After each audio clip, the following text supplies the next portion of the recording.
Alright, here we're working on the old Ford Fender again here today. All the body work is done, and I'm happy with it. I think it came out great. And even after all the body work is done and everything like that, I'm amazed at how well this Fender looks. And I'm going to flip it over and show you exactly what I mean. Alright, here's what I've done so far. I haven't been filming this, but I had a seam here, and that was all wire wheeled, and had a little surface rust. So I neutralized all the rust, and then I actually put seam sealer up inside there. So we shouldn't have any problem with that. If you recall, the top of the fender was had a few rust spots popping through, so that'll prevent that. And let me spin it around, I'll show you the other side.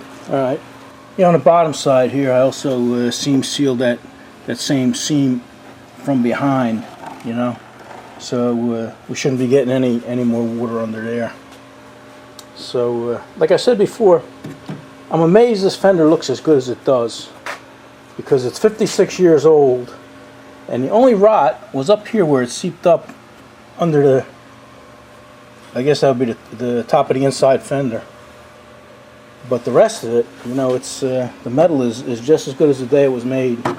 This is where they usually rot out, you know, the bottoms, and all this metal is solid. Same with over here, you know, this is the corner that usually gathers all the water and dirt and stuff, and this metal is solid as the day it was pressed. But like I said, I'm amazed at how well this fender looks, only because it's 56 years old, and it's been crushed probably a couple times, and that's why there's so much plastic on it. But I commend the body men that worked on it, because they actually did a decent job on it, you know, as bad as it is. You know, here's the front, you know, where the grill goes and everything. If you look under here, you can actually see the front was crushed bad enough that it creased it and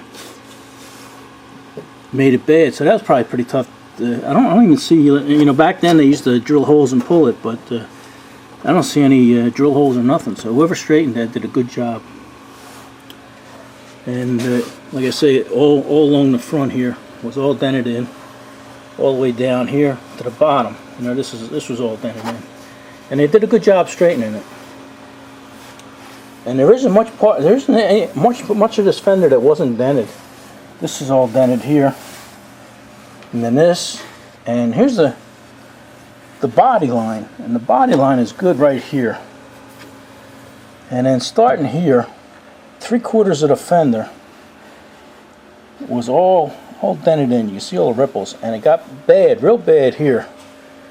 And whoever straightened this did a good job, you know, because this is good body shop quality. You know, you guys see them straightening stuff on Discovery Channel and beating it and straightening it so it's, you know, it's perfect. You know, you don't even need to put body party on it. But you know, that's, in reality, that's not how it's done. And I've never seen that done in a body shop in my life. But this here, you can actually see where they heated it and tried to shrink it and straighten it, and they did pretty good. Chances are this was probably done back in the 70s, and it held up this well. And here's the inside of the other body line here, and this was beat in too, and it's pretty much beat to death. And even all up in here is all dented. So, and across the top here, this whole top body line is all dented in. So for them to keep this fender on that truck for 56 years the way they did is something to be said about that. You know, I owned a body shop back in the 70s and 80s, and this is how things were done. You know, when somebody brought a car in and it needed a dent fix and everything, you know, they wouldn't come in and say, can you straighten that fender and make it as straight as you can before you paint it and stuff like that. They would come in, you would give them a price, you'd say, okay, it costs $125 to fix that fender. Because back then you can get a whole gallon of putty for $10 and a gallon of paint for $15. So, and you can buy a whole car for $50 or $100. But anyway, they come in, you give them a price. You say, okay, we can fix that fender for $125. And the first thing out of their mouth would say, is there any way you can do it any cheaper? You know? So that's all they wanted. When they brought a car in, they just wanted it fixed and wanted to look good when they left. And chances are, they weren't going to have it for more than another 5-10 years anyway. So like I say, I commend the guys that did the body work on this fender. And anyway, enough talking. What I'm going to do now is I wire brushed it and sanded it down and got most of the rust off. And what I'm going to do is put a good frame paint on there. You know what? This paint here is original. This is the original green. And over here you can see it's pretty good. You know, chances are there's lead in that paint, and that's probably why it lasted as long as it did. But anyway, I'm going to put a good frame paint on this. And I was going to undercoat it with that rubber stuff, but I don't think I will. I think that's a little overkill. You know, this lasted 56 years this way. I think it'll do okay. You know, them big car companies spend billions and billions of dollars trying to get the metal not to rust and everything, and they've been trying for over 100 years, and they haven't been able to do it. So chances are I'm not going to be able to prevent it either. I'm just going to have to try and delay it. So let me get that rubber stuff. I want to point something out. So I was going to spray it with this rubberized undercoating, but I think it's just a waste of money and a little overkill. I think the frame paint should just do enough. But I get a lot of comments, a few dozen, telling me how this stuff is no good and it'll rot the fender out, and you know, it holds moisture and stuff like that, and that's not really true. The reason it does that, you see all them videos on YouTube and stuff about how it rots it out and everything, is because anybody that uses this stuff usually just sprays it over dirt and rust or whatever's under a car. So if you get a scratch or a stone chip and it gets wet, it's going to go right to the dirt and get behind it and pull it right off. But if you put this stuff on properly prepared metal or paint, it'll last just as long as it's supposed to. You know, like new cars use this. They use this on the rockers and on the bottom of some of the fenders. And I've never seen it peel off. But as long as I've been doing body work, I've never seen anybody that hasn't sprayed this over dirt or rust. So take it for what it's worth, you know. If the stuff was that bad, it wouldn't be on the market. So, alright, I'm going to wipe this down with lacquer thinner. Like I say, it's already sanded and wire wheeled and everything. And the frame paint is designed to go over, you know, rust like this, you know, as long as you get it all flaking off. So let's get to doing some work, and we'll paint it up. Alright, yeah, it's the next day, and I started without you. I got my light here, got all in behind here, and got my inspection mirror. You know, that gets back and lets you see everything, so we didn't miss anything. And we got the little brushes, little angle brushes for getting into the corners, straight ones for getting into the places where the big brush can't get. So we're doing okay. And then after it's all done and everything, you know, I'll take the inspection mirror and double check. So we're going to make sure we get everything. So I'm going to continue on and finish this up, and we'll see what it looks like.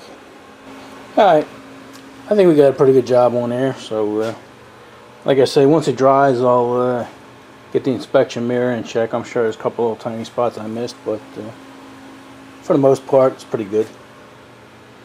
Alright, I don't know where we're going next, but we'll try and make it interesting. Alright, yeah, the fender's done for now. I can't do much more. I think in about 2 or 3 days, you're supposed to have some decent weather, you know, in the 50s, and I think I might be able to get some primer on that, you know. But right now, what we're going to do, I was trying to find something interesting for you, but This is all I can come up with. Alright, this is the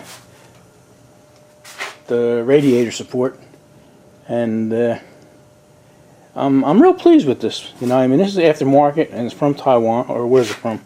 Yeah, Taiwan, made in Taiwan, and they did a real nice job on it. Everything fits good and everything. Let me put my glasses on here, so okay. But in some spots, you know, like that, they spot welded it and stuff. But in some spots, like right here, I don't know how well you guys can see. I don't know if the light's going to help you. Might not help. But anyway, you can see you've got a big jagged edge sticking out here. You see it? Watch it. Grab my glove. Imagine that grabbing your hand. It already bit me a few times. But here's another one right here. There's two of them side by side. So, and then you go down here. There are more of the spot welds are better than worse. I should say that. You know, like up here's, you know, the worst of it. You know, and there may be about 15 of them. But most of them around the whole thing are pretty good.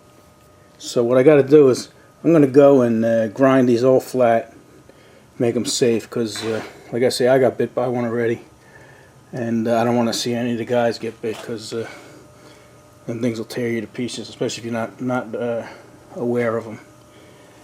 And also what we're going to do is this black finish on here, they call it E-coat. It's like an electrostatic coating or something like that. It's not like powder coating. You know, powder coating is pretty good and pretty tough. This is more like plating, like electroplating. You know, they charge one piece and they charge the paint another with another charge, positive and negative. And it's pretty much just to protect it, you know, in shipping and stuff like that. And most people, you know, they scuff it up and spray over it, and others sand it completely off, because it's not very durable. You know, just with the little bit of dicking around that I did by putting the filler piece on and you know, just bolting stuff together so I could see if it fits. You know, scratch this thing up. So it's not a very durable finish, but it is what it is. You know, it keeps it from rusting when it comes overseas and stuff. Another section here. You know, and I'm sure I don't know how well they clean it before they paint it or electroplate it, but what we're going to do is we're going to scuff it down and give it a top coat. We're going to scuff it down with this maroon pad. I don't know what grit this is. Maybe 120, 150, I don't know. But anyway, that's what we're going to do. But first, I'm going to take a grinder to all these bad spot welds, and then touch them up with some primer, and then we'll scuff the whole thing up. Alright, we'll show you when we start doing a little something.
Alright, yeah, I took a little break from sanding and went to do a little research.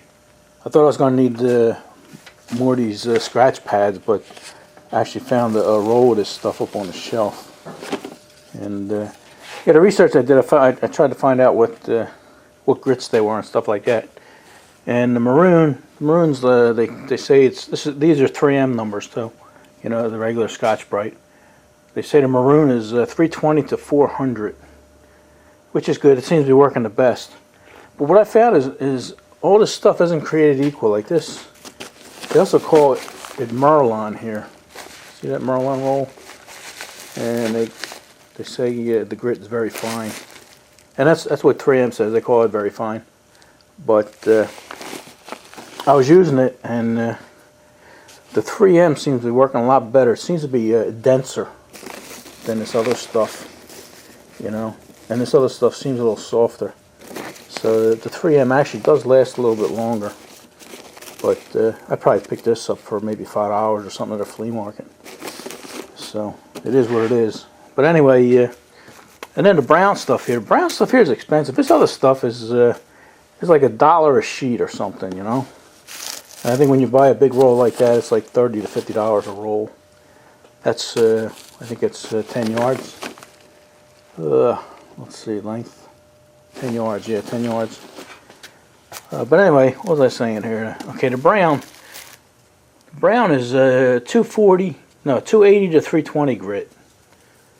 So they call it around 240. And I tried using that, and it's a little too rough, and it really didn't sand very well. At least not on this stuff anyway. You know, this is real soft stuff. But anyway, even the Scotch-Brite here, you know, I don't even know where I got here for this stuff. Probably bought it at the shows, the flea markets and stuff. But you know, even the green here, the actual Scotch-Brite, you know, is a little stiffer and finer, and it works a lot better. But anyway, I thought you'd find that a little interesting. And for those of you that care, they're different colors. They have white. White's 1,000 grit. Light gray is 600 to 800. The green here, what did I say? Light gray was 600 to 800, and the green they call 600. And then the maroon I told you was 320 to 400. The browns 280 to 320, and they have dark gray. It's 180 to 220. And they also have a tan color that's 120 to 150. So that's where we're at. Alright, I'm going to finish sanding this up, and then we'll turn these back on. Alright, yeah, I finished this side up, and I think this is the easy side. I think the other side has all the nooks and crannies in it, so I'm going to flip it over, do the other side, and then we'll blow it off, and then just touch up all these spots here. So, alright, we'll see you when we do that. Alright, we got the back side done here, and it was a little bit of a pain in the balls, but you know, it had to be done. You know, when you get something like that, you know, you take one little section, do it, and then you go take a rest, and then you come back, do the next little section, and then you go back, go have something to eat, relax, listen to some music, and then come back and do you just a little bit at a time. That's all. It's got to be done. You know, if it isn't done right, then it isn't worth doing. So, all right. I think we're going to vacuum some of this stuff off here instead of blow it, because it'll just fill the place with dust. So I'm going to wipe this down, vacuum it, and then we'll touch up all these spots here.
Alright, all the bare spots, the bare metal prime was all primed now. So what I decided to do is I'm going to paint the back of this. This is actually the back of the radiator support.